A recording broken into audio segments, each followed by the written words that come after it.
अल्हम्दुलिल्लाहि रब्बिल आलमीन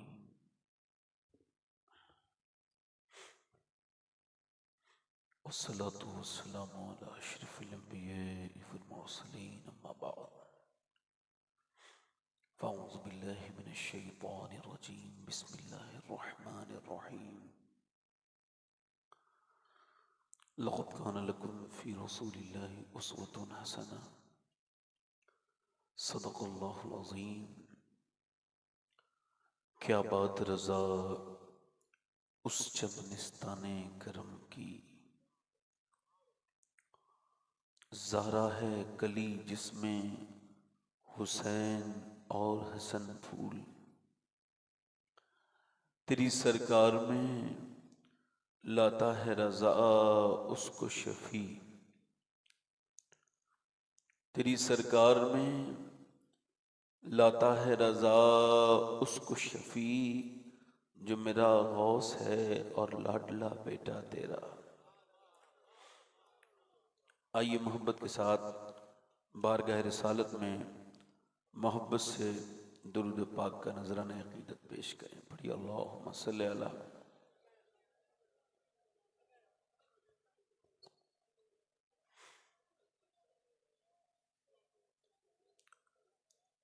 बाद हम्द दुरूद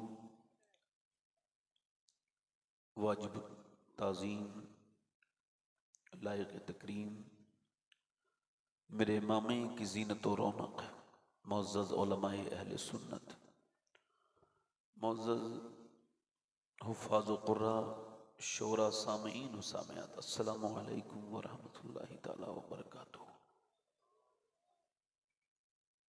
खैरियत से हैं आप लोग?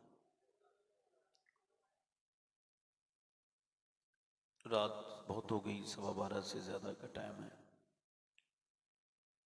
अगर आपको लगता हो कि अब आप नहीं सुन सकते हैं और आप थक गए हैं, या आप जो सुनने आए थे तो उतना जितना कैपेसिटी होती है उतना आप सुन चुके हैं, तो मेरी इसमें कोई गलती नहीं है। आप चाहें तो इसको यहीं से ख़त्म कर सकते हैं और मुझे बता सकते हैं कि अब हम में सुनने की गुंजाइश नहीं है। तो मैं जो है ना, फिर चूँकि मुझे रोज़ देखता हूँ, मैं महफिल के हालात से समझ लेता हूँ कि इस वक्त हालात क्या हैं। तकरीबन पीछे के लोग सारे जा चुके हैं और लोग थक गए हैं और रात ज़्यादा हो गई है। मैं तो उस दिन के इंतज़ार में हूँ, अल्लाह ताला अपनी मेहरबानी करे जिस दिन ये जल्द से मुख्तसर हो, जब ये जल्दी ख़त्म हो जाया करें, मैं उस दुआ में लगा हुआ हूँ। तो खैर, माज़रत के साथ मुझसे पहले आपने बड़ी अच्छी नात ख़ानी समात की। शायर इस्लाम जनाब हाफिज़ व क़ारी अज़मत रज़ा भागलपुरी साहब क़िबला से, और इस महफ़िल में सरपरस्त जलसा की हैसियत से हज़रत सैयद हस्सान मियाँ साहब अलमारूफ हस्सान मिल्लत तशरीफ़ रखते हैं। वो थोड़ी देर में आएंगे, मिंबर शरीफ को ज़ीनत बख्शेंगे। तो मैं ये इस वजह से अर्ज़ कर रहा हूँ कि आप अगर थके हों वाकई में, तो ऐसा कोई बुरी बात नहीं है। तो आप कहें, चूँकि मैं तकरीर करूँ और फिर मुझे लगे कि आप पे बोझल लग रहा है, और फिर मुझे भी लगे कि यार मेरी बातें तो इतनी बोझल नहीं थी, लोगों को बोझल लग रही थी, तो मैं अंदर से कुड़ने लगूं और आप भी अंदर से कुड़ने लगें। भाई देखें, ये जो तकरीर है ऐसे शाइस्तगी में की जाती है, बड़ा शाइस्ता माहौल हो, सामीन हो, तो बंदा बोलने वाला बोल पाता है। वरना ऐसी समातें हों कि थक गई हों, रात ज़्यादा हो गई हो, तो फिर तो बोलने वाला जो बोलने आता है वही भूल जाता है ना। जब नाजिम साहब बड़ी अच्छी निज़ामत कर रहे थे, मैं नाजिमों की बड़ी रिस्पेक्ट करता हूँ। इनका ज़र बहुत वसी होता है। ये जानते हैं बंदा किसी लायक नहीं, फिर भी उसकी तारीफ कर देते हैं। मोहब्बत इनकी होती है माशाल्लाह। मगर जब नाजिम लोग, पब्लिक जा रही होती है और ये लोग शेर पढ़ रहे होते हैं, तो मुझको अजीब सी फीलिंग आती है कि लोग तो जा रहे हैं और ये अपनी शायरी का कत्ल करवा रहे हैं यहाँ पर, कि ये सुने कि भाई कोई सुनने वाला हो तो सुनाया जाए। खैर, तो आपका क्या ख्याल है? मिंबर पे से जो लोग, जिन हजरात उलमा को जाना हो, उनसे गुजारिश करता हूँ कि आप तशरीफ़ ले जाएं, और थक गए होंगे बैठे हुए। मैं तो फारिग इंसान हूँ, मुझे कोई काम नहीं, रात में ही मुझे तकरीर करनी होती है। तो आप में से जिसको भी जाना हो वो चले जाएं। बीच में से कोई साहब उठेंगे तो हो सकता है मुझे तकलीफ हो जाए, फितरत है, और मैं कुछ कह दूं, कोई मेरा भरोसा नहीं भाई, मेरा हक है, मैं कुछ कह भी सकता हूं।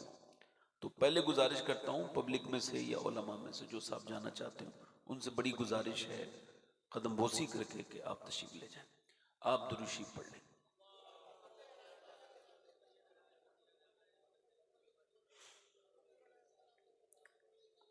मैंने आपसे पूछा अभी की खैरियत है, तो आप में से कुछ लोगों ने तो अल्हम्दुलिल्लाह कहा और कुछ ने नहीं कहा।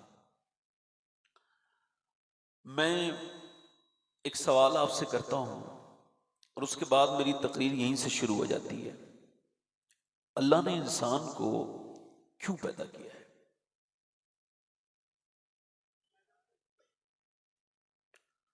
सोने के लिए, खाने के लिए? जिन साहब को जाना हो जल्दी से चले जाइए, जरा जल्दी से, मेहरबानी कीजिए जरा, अल्लाह रसूल का वास्ता है, जल्दी चले जाइए। जिन साहब को भी हाजत हो जल्दी चले जाइए। बीच में से आप उठेंगे तो मैं भूल जाऊंगा तकरीर अपनी। आप चाहें, मेहरबानी करें। नहीं, जिसे भी जाना हो चले जाए, कोई मसला नहीं, मुझे कोई तकलीफ नहीं।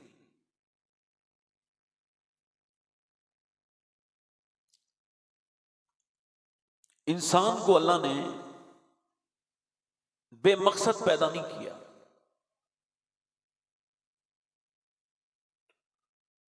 ये दुनिया की सबसे बड़ी खोज है, सबसे बड़ी डिस्कवरी है कि इमाम मालिक ने फरमाया कि इंसान 2 बार पैदा होता है। एक बार तो मां के पेट से पैदा होता है, एक दिन वो तब पैदा होता है जब वो जान ले कि उसको क्यों पैदा किया गया है।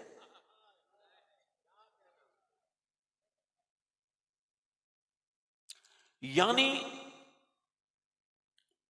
आपने फ्रिज बनाया, आपने वॉशिंग मशीन बनाई, इंसान ने इंसान के लिए जितना भी कुछ इजाद किया वो सब बामकसद था।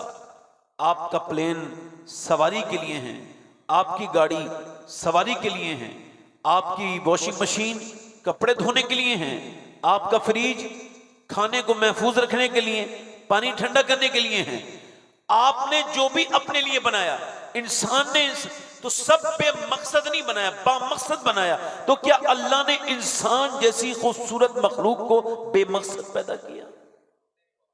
सिर्फ खाने के लिए तो जानवर बहुत है, सिर्फ पीने के लिए तो जानवर बहुत है, सिर्फ सोने के लिए तो जानवर बहुत है। आप याद रखें, अगर सिर्फ कमाने के लिए तो कुफार ने बड़ी कमाइयां की हैं, आपसे और मुझसे ज्यादा उन पर पैसे हैं। क्यों पैदा किया? अल्लाह फरमाता है मैंने इंसान को परखने के लिए पैदा किया, आजमाइश के लिए पैदा किया, ताकि तुम में आजमाए जाओ।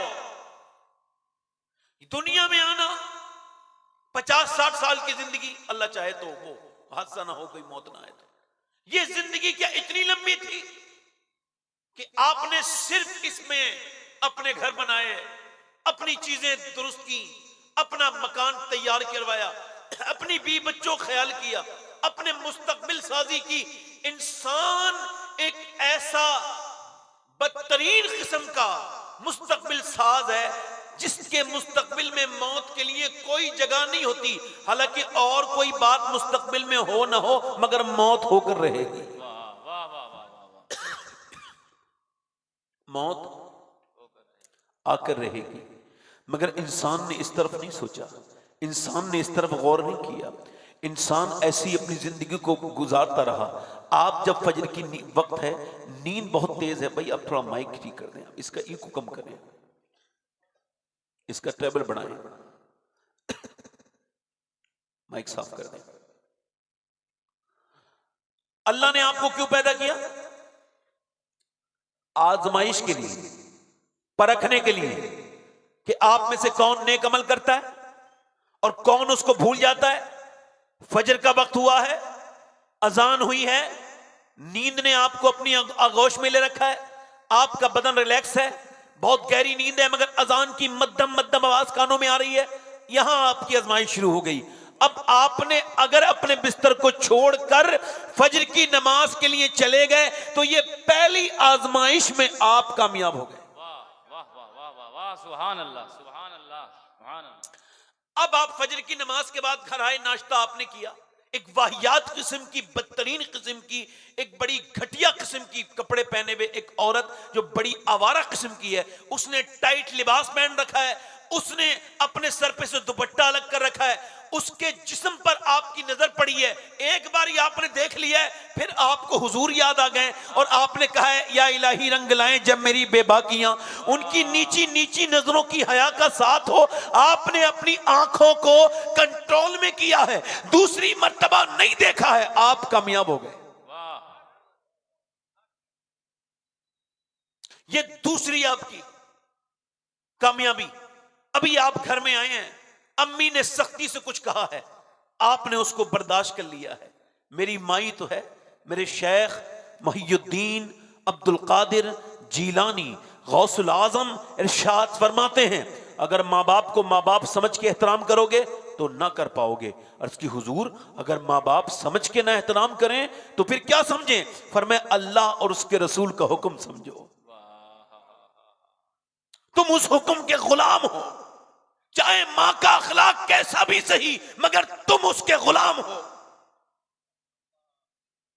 अब आपने अपनी मां से कुछ नहीं कहा, आप आजमाइश से निकल गए, आप पर अल्लाह का फजल होता चला गया, मगर लोगों ने इसको समझा नहीं। वो सिर्फ दुनियादारी में लगे रहे, सिर्फ खाते रहे, सिर्फ जो खाते रहे, पीते रहे, सोते रहे, जागते रहे। मेरी बहनें भी ऐसे ही गीबतें करती रही, बैठी रही, मुसल्लों को नहीं बिछाया। उसका रिजल्ट आपके सामने है कि दुनिया कितनी बदतरीन बर्बादी की तरफ लोग जो जा रहे हैं, और ज्यादा तेजी के साथ लोग अपनी बर्बादी की तरफ जा रहे हैं। लोग बिल्कुल अल्लाह को भूल गए, बिल्कुल जो है वो अल्लाह के सामने नहीं झुकते हैं, ना नमाज पढ़ते हैं। मेरे नबी फरमाते हैं कि जन्नत के अंदर कोई भी हसरत नहीं होगी। अब बताएं, जन्नत में भी कोई अफसोस हो सकता है? जन्नत तो अल्लाह के इनाम की जगह है, जन्नत तो अल्लाह के फजल और करम की जगह है, क्या जन्नत में भी कोई अफसोस हो सकता है? मेरे नबी ने फरमाया कोई अफसोस नहीं होगा जन्नत में, मगर जन्नतियों को भी एक अफसोस होगा। अर्ज़ की हुजूर वो क्या? इरशाद फरमाया उनको यह अफसोस होगा कि जिस रब ने हमको इतनी खूबसूरत जन्नत दी, इतना फजल फरमाया, ऐसी खूबसूरत नेमतों से नवाजा, हमें अफसोस इस बात का है कि दुनिया में जो हमने वक्त खराब किया, काश उस वक्त में भी अपने प्यारे रब को याद कर लिया होता। वाह वाह वाह वाह, सुभान अल्लाह सुभान अल्लाह। काश अपने रब को, काश अपने रब को याद कर लिया होता, अपने रब को याद कर लिया होता, उसकी याद कर ली होती। मगर कौन उसको याद करता है? किसको अल्लाह की पड़ी है मियाँ? आप मेरी तवज्जो, किसको मतलब है अल्लाह से? किसी को कोई मतलब नहीं। अब तो अल्लाह के नाम पर ना तो जलसों में कोई प्रोग्राम होता है, ना उसकी बात कोई होती है, और उसकी बात हो तो कब किसको अच्छी लगती है? बस अपने पीर साहब की बात अच्छी लगती है। माफ कीजिएगा मुझे, मैं आपका कोई दुश्मन नहीं, पीर साहब का नाम आए तो बंदा उछल जाता है, मगर रब रसूल का नाम आए तो बंदा नहीं उछलता। इसका मतलब क्या है? अरे पीर साहब तो बिल्कुल भी ऐसा जरूरी नहीं है, ना फर्ज है ना वाजिब है, मगर अगर अल्लाह से मोहब्बत नहीं करेगा उसके रसूल से, तो पीर किसी काम का नहीं, किसी काम में नहीं है। अल्लाहु अकबर, या रसूल अल्लाह। अब अल्लाह से किसने मोहब्बत की है, अल्लाह से किसने मोहब्बत की है, उसको ऐसे याद करो। वो कहता है मुझको ऐसे याद करो जैसे अपने माँ बाप को याद करते हो, ऐसे मेरा जिक्र करो। कितना करीम है, मगर उसको सब भूले में है। मेरे नबी फरमाते हैं जब दिन आता है तो कहता है ए इंसान, मेरे आका फरमाते हैं दिन चढ़ता है तो कहता है जो तुझको करना हो वो कर ले, मैं आज हूं, आज के बाद फिर कभी मैं वापस नहीं लौटूंगा। जो तुझको करना है, जो तुझको करना है वो कर ले, जो भी तुझको करना है इंसान कर ले। अल्लाह इमाम गजाली हदीस लेकर के आए हैं, और हदीस ये है कि हजरत अब्बास रदी अल्लाह तआला अन्हु बयान करते हैं कि हुजूर ने एक जगह इस्तिंजा फरमाया, एक जगह फरागत हासिल की, हुजूर को वजू करना था, और सुभान अल्लाह वो बावजू रहना सुन्नत है, और बावजू अगर कोई मर जाए तो शहीदों में उठाया जाएगा। जरा बोले तो सुभान अल्लाह। अब कोई बावजू, मेरे नबी पाक ने वजू करना है और 12-13 कदम दूर पानी का चश्मा है। हजरत अब्बास कहते हैं हुजूर ने उस चश्मे के करीब जाने से पहले मेरे नबी ने अपने दोनों हाथों से आपने सल्लल्लाहु अलैहि वसल्लम ने तयम्मुम फरमाया। मैंने अर्ज की हुजूर हिकमत समझ नहीं आई, गुलाम के सामने पानी मौजूद है और ये आपने तयम्मुम, इसकी हिकमत समझ नहीं आई। सरकार ने आंखों में आंसू आ गए, फरमाया मेरे चचा मुझे उस पानी तक पहुंचने की उम्मीद नहीं है और मैं अपने रब की बारगाह में बेवुजू हाजिर नहीं होना चाहता, मैं अपने रब की बारगाह में बेवुजू हाजिर नहीं होना चाहता, लिहाजा मैंने यहां से वहां तक के लिए तयम्मुम कर लिया है। और लोगों जरा गौर तो करो, हुजूर को तो यह भी पता है कि मैं कब मरूंगा और आप कब मरेंगे, मगर हुजूर फिर भी मेरे आका करीम अपनी उम्मत की तालीम के लिए ये अमल इरशाद फरमा रहे हैं मेरे आका करीम। मगर मैं पूछता हूं जो जिस हाल में मरेगा वो उसी हाल में उठाया जाएगा। अब मुझे बताओ जो गंदी तस्वीरें देखते हुए मर जाए उसका हश्र क्या होगा? बताओ जो अपनी माँ बाप की नाफरमानी करते करते मर जाए उसका हश्र क्या होगा? जरा आप मुझे बताएं। तो मैं आपसे पूछना चाहता हूं, यही पूछने के लिए ये तकरीर मैंने शुरू की है, अल्लाह ने तुमको क्यों जिंदगी दी थी? ये मोबाइलों में खराब करने के लिए जिंदगी दी थी कि तुम्हारी आपकी 2 GB 3 GB रोज अपडेट हो रही है और इस अपडेट को आपने जो है वो बर्दाश्त खत्म करना है, इसको आपने कंज्यूम करना है। आपने रोज इंस्टाग्राम देखना है, कितनी लंबी लंबी तस्वीरें, कितनी लंबी लंबी फिल्में मुसलमानों ने देख ली। आज पूरा मुआशरा बर्बादी की तरफ जा रहा है। मुझे बता मेरे दोस्त, उड़ीसा में जब एक्सीडेंट हुआ तो वहां कुछ लोग अपने कानों में लीड लगा के गाने भी सुन रहे थे, अचानक उनकी मौत आ गई। उनमें काफी मुसलमान भी थे, मगर जब 900 लाशें उस अस्पताल में एम्स में पहुंची, माँ बाप गए तो जरूर मगर ढूंढ ना पाए लाशें किसकी हैं। किसी का सर काटा गया था, किसी का हाथ काट दिया गया था। मियां वहां पर तकरीबन 900 ढेर थे लाशों के, कोई लाश नहीं थी। मैं पूछना चाहता हूं आप हजरात से, बताओ वो जो गाने देखते देखते मर गया वो कैसे उठेगा? अरे मैं